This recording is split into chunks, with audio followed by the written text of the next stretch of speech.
کرو وربک فکبر، اور جو ہدف ہے مقصود کیا، اللہ کو بڑا کرو، یعنی اس کی بڑائی نافذ کرو، پارلیمنٹ میں بھی اس کا حرف آخری ہو، لتکون کلمۃ اللہ ہی العلیٰ، تاکہ اللہ کا کلمہ سب سے اونچا ہو جائے۔ یہ نہیں کہ صاحب ہمارے تو 60% لوگوں نے یہ رائے دے دی، بس اب ہم نہیں جانتے کہ قرآن میں کیا ہے یا کسی اور آسمانی ہدایت میں کیا ہے، تورات میں کیا ہے، انجیل میں کیا، ہم نہیں جانتے۔ اگر ہم اس کے خلاف جد و جہد نہیں کرتے تو اتباع میں کوئی حصہ نہیں ہے۔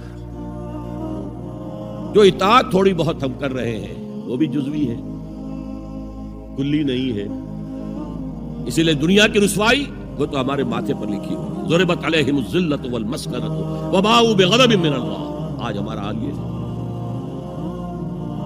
تو اتباع رسول، محبت رسول کا تقاضا وہی جد و جہد کرو۔